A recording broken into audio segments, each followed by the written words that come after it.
हमारे अध्यक्ष मारकाम जी, एआईसीसी के हमारे सचिव साथी, हमारे मंत्रीगण, सीनियर नेतागण, सभी लोग मीटिंग में मौजूद थे। हमारी कमेटी के अध्यक्षगण, रिसेप्शन कमेटी के सभी सदस्यगण, 2 मीटिंग हमारी हुई हैं। एक रिसेप्शन कमेटी की मीटिंग स्वागत समिति की, आगे की तैयारी कैसे हो उस पर मुख्यमंत्री जी ने, अध्यक्ष जी ने, हमने बात की और उसके पश्चात हमारी एक छोटी मीटिंग हुई जिसमें जो अलग अलग कमेटीज़ हैं उनके चेयरमैन, सीनियर लोग मौजूद थे।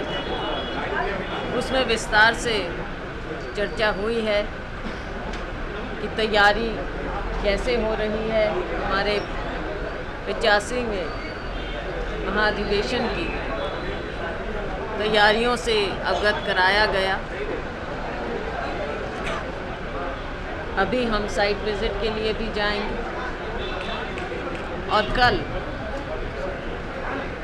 हमारी ऑर्गेनाइजिंग कमेटी आएगी, पवन बंसल जी और तारिक अनवर जी।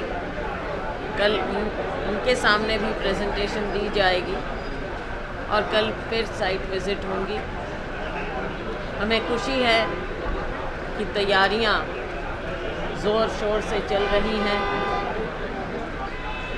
और हमारे मुख्यमंत्री जी के और प्रदेश अध्यक्ष जी के मार्गदर्शन में कार्य पूरी गति से आगे बढ़ रहा है। हमारे कांग्रेस जन, नेतागण, सभी मेंबरान अपने अपने काम में जुट गए हैं और आने वाले कुछ दिनों में हमारी तैयारियों की गति और बढ़ेगी और मुझे पूरा विश्वास है कि सब जिस तरह से मन लगाकर कार्य कर रहे हैं, यह महाधिवेशन एक ऐतिहासिक अधिवेशन होगा। दुनिया भर में इसे देखेंगे, सारे देश में देखेंगे और सभी कांग्रेस जन अपने आप को गौरवान्वित महसूस करेंगे। देखिए, जो भी केंद्र सरकार के खिलाफ आवाज़ उठाएगा उसको कुचल दिया जाएगा। आज यदि कांग्रेस पार्टी आवाज़ उठाती है तो उनके खिलाफ कार्रवाई होती है, क्षेत्रीय दल के लोग करते हैं तो उसमें कार्रवाई होती है। हम लोग यहाँ कहीं आसाम प्रचार करने चल दिए, उत्तर प्रदेश के चल दिए। मैं तो जब भी कांग्रेस जन यहाँ से दूसरे प्रदेश प्रचार करने गए तब ITID DRI का रेड पड़ा छत्तीसगढ़ में। अभी राहुल जी केवल पूछ दिए कि अडानी और मोदी जी का संबंध क्या है, कितने बार प्लेन में वो गए हैं, इतना सवाल किए हैं तो अब उसको लोकसभा के कार्रवाई से भी उसको हटा दिए। खड़गे साहब ने जो सवाल उठाए उसको भी डिलीट कर दिया और उसको नोटिस दे रहे हैं। आप हमारे खिलाफ सवाल कैसे पूछ सकते हैं? और अब BBC ने जो यदि कुछ किया है तो उसको भी पूरा मीडिया हाउस को ये संदेश दिया जा रहा है, आप हमारे खिलाफ बोल नहीं सकते। जब BBC को, जो अंतर्राष्ट्रीय न्यूज़ एजेंसी है या मीडिया हाउस है और स्थापित मीडिया हाउस है, खुद प्रधानमंत्री जी कहते थे कि यहाँ के ऊपर विश्वास मत करो, BBC यदि कह दे तो सही है, वो उसको भी आप IT के रेड डाल रहे हैं, सारे कर्मचारियों को फ़ोन ले लिए हैं। तो इसका मतलब ये संदेश दे रहे हैं कि यहाँ प्रजातंत्र नहीं है और हमारे खिलाफ जो भी आवाज़ बुलंद करेगा उसके साथ यही व्यवहार होगा। तो जो आवाज़ उठा सकते हैं इस दौर में उसका स्वागत है। नक्सली के द्वारा किए गए हत्या की जितनी भी निंदा की जाए कम है। नक्सली पहले बम ब्लास्ट करते थे,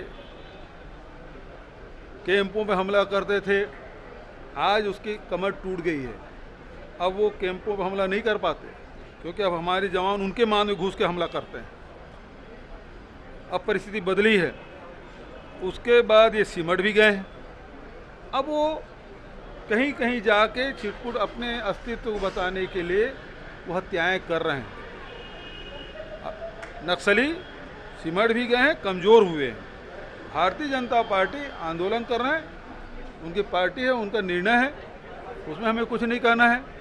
लेकिन मैंने उस दिन भी कहा, इस घटना की यदि जांच कराने एनआईए की ज़रूरत है, तो हमसे पूछने की भी ज़रूरत नहीं है। इसके पहले जितनी घटनाएं हुई एनआईए जब घुस आया, हमसे पूछा भी नहीं, इसमें भी जांच कर ले। भीमा मोहन नाविक जांच का क्या हुआ?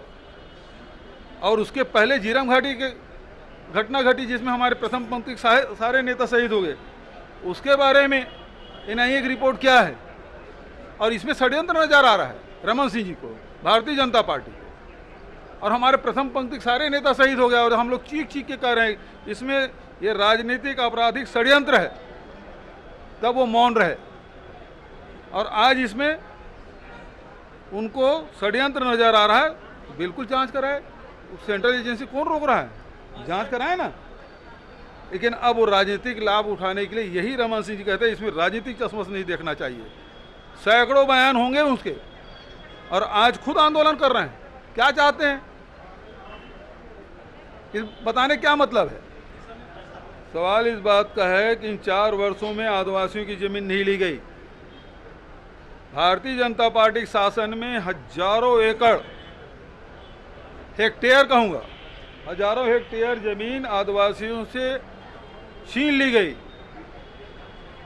हमारी सरकार ऐसी है जिन्होंने आदिवासियों की ज़मीन वापस किया, और आज की तारीख तक के एक भी आदिवासी की ज़मीन हमने नहीं ली, और लिया भी है।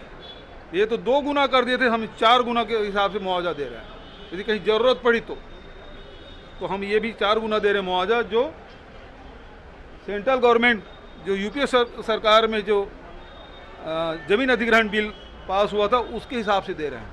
और ये बिल बनने के बाद तो पहली सरकार है, सिंगूर में भी आंदोलन हुआ था, आज तक की ज़मीन वापस नहीं हुआ। छत्तीसगढ़ सरकार है जो आदिवासियों की ज़मीन वापस किया, 1700 किसानों की 4200 एकड़ ज़मीन हमने वापस किया है। तो हम तो किसानों के साथ, आदिवासियों के साथ ये सरकार खड़ी है, कांग्रेस पार्टी खड़ी है। देव भव की परंपरा है, छत्तीसगढ़ की संस्कृति, छत्तीसगढ़ के परंपरा के अनुसार केंद्रीय नेतृत्व का और पूरे देश के हमारे नेताओं का छत्तीसगढ़ के कांग्रेस जन स्वागत करने के लिए उत्सुक हैं। उस ढंग से आज स्वागत कमेटी की बैठक भी हुई थी, तो हम पूरे देश के सभी जो भी अतिथि आएंगे उनका हम स्वागत करेंगे। धन्यवाद।